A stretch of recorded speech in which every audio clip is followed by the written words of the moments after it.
See what happens when we really take the time to give thanks for the goodness and the blessing that is in our lives. Susie reminds us that when you start naming them, you find a lot more and you get a little overwhelmed. So thank you. Thank you for sharing your gifts and talents with all of us and reminding us what it means to give thanks for the blessing in life. So today we're talking about recipes for life, right? The recipe for life. And believe it or not, Jesus talked about us being a special spice in the world. Actually, it's not even a spice. It's salt. He uses the metaphor of salt, of how we are supposed to be salt in the world. And here is the Message's translation from Matthew, the 5th chapter. Jesus says, "Let me tell you why you are here. You're here to be salt seasoning that brings out the God flavors of this earth. If you lose your saltiness, how will people taste godliness? You've lost your usefulness, and you'll end up in the garbage." He makes it clear that we have to be a little bit of salt in this world to make a difference, that we have to add a little seasoning into the world. So today, in honor of the Big Chili Cook-Off, we're going to talk about being salt. Now, in Jesus' day, salt was really a pretty big commodity. In fact, Roman soldiers were paid in salt, in part in salt. And that's where we get that term, "he is not worth his salt." The word salary comes from the word salarium, which also means of salt. The Hebrews sprinkled salt on sacrifices in the temple, and they used it to seal covenants. In ancient times, they used salt and massaged it on newborn babies, and they used salt in healing as well.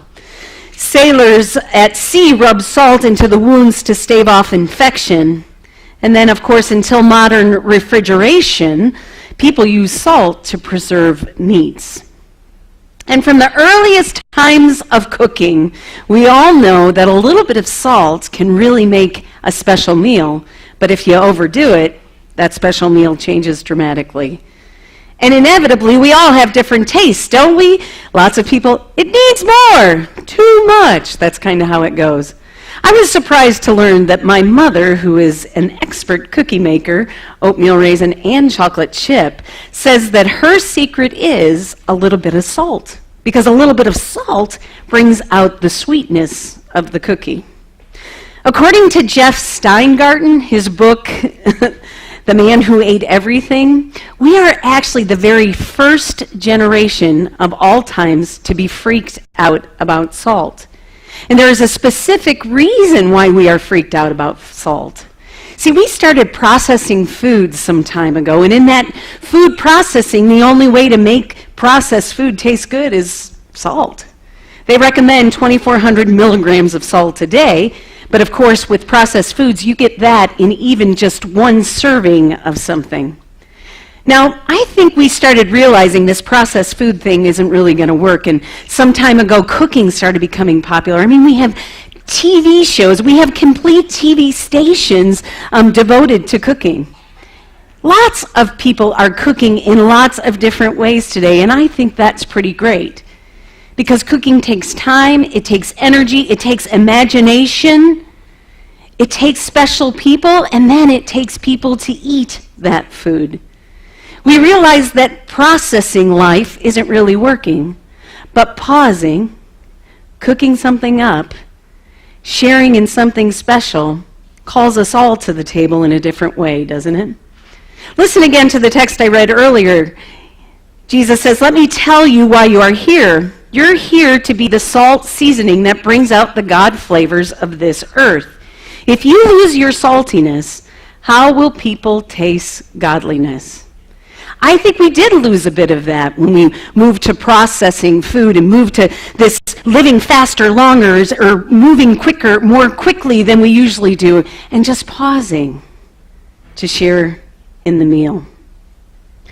Jesus makes it clear that our daily lives should be bringing joy, release generosity, introduce selflessness, launch justice into the world. And friends, you can't process that. That takes time. That takes energy. Essentially, Jesus is telling God's followers that it's important that we pause and seek to bring good flavors into a world, particularly in an election year. Amen. Amen. And as I said before, that takes time, that takes energy. For those of us who were at the Habitat Project a week ago, we were able to experience this firsthand. First of all, I want to note that the ability to leave for a week, sleep with a group of women you did not know before, share a bathroom with 14 other women, share in communal living together, and then to work hard in the heat every day is a privilege. We are privileged to be able to go and spend our time not only in Fort Myers, but anywhere to make a difference in the world. And we have to recognize that we have been given the privilege and the opportunity to step out of the ordinary and step into the extraordinary. See, the thing about Habitat is you go there thinking, I'm going to make a difference in the world. But inevitably, you are changed by the people you experience there, by the community you become in a lot of different ways, because you do become a different community when you spend 24 hours a day together for 7 days. That is a privilege, and we must never forget it, and we must try to find ways to continue to spread God's goodness or saltiness in the world in those ways. As I said before, not only did we have the opportunity to work daily, but we had 2 people who went on this trip specifically to cook for us. 2 people, Betty Brandt and Kathy Church, both devoted their whole week to ensuring that we had the meals that we needed during the day and then a great meal when we returned at night. What I loved about this experience was it was very clear that these 2 friends took time to create recipes and to share in meals that were prepared with great love. It was clear that they did so with great soul, and I love what Thomas Keller once said. He said, "A recipe has no soul. You as the cook bring soul to the recipe." And that is exactly what Kathy and Betty did. From the very first night after we worked all day long, we arrived back to these incredible little packets that you had to open up to see what was inside. And there you found a great piece of fish that somebody went out and found that day. Fresh vegetables from farmers markets in the area. And you had not only a beautiful presentation, but a wonderful meal that you could taste the soul in. I think it was soul. Anyway. Thank you. Try the veal. But it was a wonderful experience, and then we were able to share in conversation about what that day held. We were able to share in meals together on the work site, sitting on whatever you could find, a bucket or a piece of cardboard on the floor, and there you would share in conversation and laughter as you had a sandwich, a peanut butter and jelly sandwich or whatever it was. It was amazing to me how quickly we can become community if we step into the privilege, if we take the time, and if we really savor the experience. I am so thankful for that opportunity.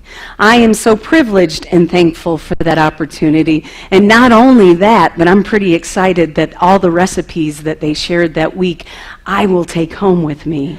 And then I will be able to, probably not, my husband probably will, cook those recipes that were then shared with us, including a beautiful yam, cherries soaked in bourbon, amazing thing. Beautiful recipes that then you take home and then you in turn share with somebody else. I think that's what Jesus is getting to here. I think what he's getting to here is that the only way that you can be the salt of the earth is to take time to sprinkle goodness everywhere. And that takes time. That takes energy. That takes a willingness to step out on an edge and to be willing to share in community with other people in new and different ways. I love how one author puts it. They say, don't be afraid to adapt new ingredients into your old techniques and traditional ingredients into new recipes. That's what I think Jesus is calling us to do here. I think he's calling us to look back at our lives and see what has worked in the past, but then also to look forward and see how those recipes can be added to other recipes to create a feast so the world can experience goodness. If you go on the internet, you will find lots of people who have different recipes for life. Anywhere you look, there's some that have a recipe for happiness, for the perfect life. Others have different things that they don't even name. So what would yours be?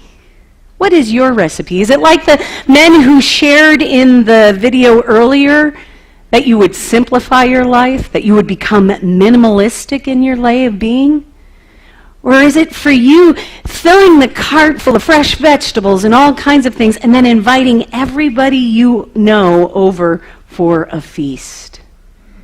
Friends, I have to say, given what I have witnessed over the last few weeks in this election year, now more than ever, we need to start sprinkling some goodness around and about. Now more than ever, we need to step into the privilege and the ability to share in a meal with one another and to find some common language that includes things like peace, love, joy, compassion, faithfulness, kindness, humility, and to give of ourselves generously. To be useful and true salt, we need to mix it up into the world. We need to be willing to seek to overcome the rhetoric we so often hear and to share in God's goodness. I loved Julia Childs. I mean, come on, who didn't love Julia Childs, Save the Liver? Remember that, Dan Aykroyd? In any case, you know, she was this amazing woman who went away with her husband and tried to figure out what it was that she was supposed to be doing in life, and she became this amazing French cook. And this is what she said. She said, "This is my invariable advice to people. Learn how to cook, try new recipes, learn from your mistakes, and be fearless, and above all, have fun." I think that's Jesus' message to us today.